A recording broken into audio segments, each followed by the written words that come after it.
And a lot of y'all malicious, cruel, and narcissistic individuals love to make it seem like someone's crazy or paranoid, and then you want the whole world to think this person doesn't know what they're talking about. When in reality, they are being sabotaged behind the scenes. They are being blackballed. They are being spied on. Their information is being compromised. See, you're using your friends in high places to do research and snoop on these people, checking up on their finances, finding out where they live, following them around to intimidate them. This is real sabotage. It is real civil and criminal conspiracy. And I'm sick of individuals playing these games and trying to make someone out to be crazy when in reality you are doing things to destroy this person. And it's psychological warfare. It's unfair, it's disruptive, it's unhealthy, and it's definitely unnecessary. I never understood some of you weirdos. I got an aunt that I talk about in other videos who's really good at doing research and trying to find out things about people she doesn't like, specifically me, of course. Although she was gossiping, lying on me, making fun of me, telling people my business, tried to turn my mom against me for years, set me up to be essayed by a grown man when I was only 15 years old. When I got away from the family, according to a cousin, they got a private investigator to figure out where my mom and I were. And I'm like, you worked so hard to isolate me for so many years. You degraded me. You treated me worse than an animal.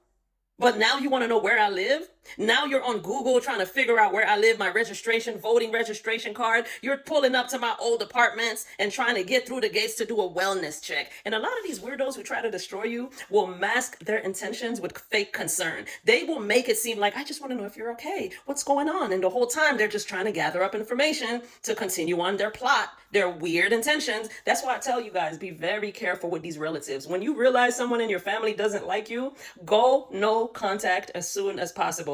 Luckily, they couldn't find me because I left the state, but I did find out about this private investigator later on, and it's sad. Like, why do you want to know where I live?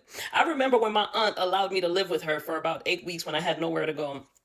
She told me I could sleep on her couch until I get my stuff together. Luckily, I was able to find a place within 8 weeks. But within those weeks, she was calling up all my ops and dropping the location on me, telling them where I'm sleeping, where I'm at, what type of car I drive, where I work. And then when I left her house, which was the biggest mistake of me to tell her where I was going, she told everyone where my new place was. And I lived in a gated community, so luckily they weren't able to get in how they wanted to, but they tried. There were people trying to come in using my name and saying, it's okay, let me in. The security guards would call me and I'm like, no, I'm not expecting anyone. And at times when securities were not doing their job, guess what? People would come in. I would see my doorknob turning in the middle of the night. I had to put a deadbolt on the top of my door. Like, my own auntie was literally setting me up to be unalive because she couldn't do it herself, because she knew she wouldn't be able to get away with it. But what better way than to bring my ops right to me? And it's like I said, it's by the grace of God I am still alive and well. I've never known an aunt to hate anyone like my aunt hated me.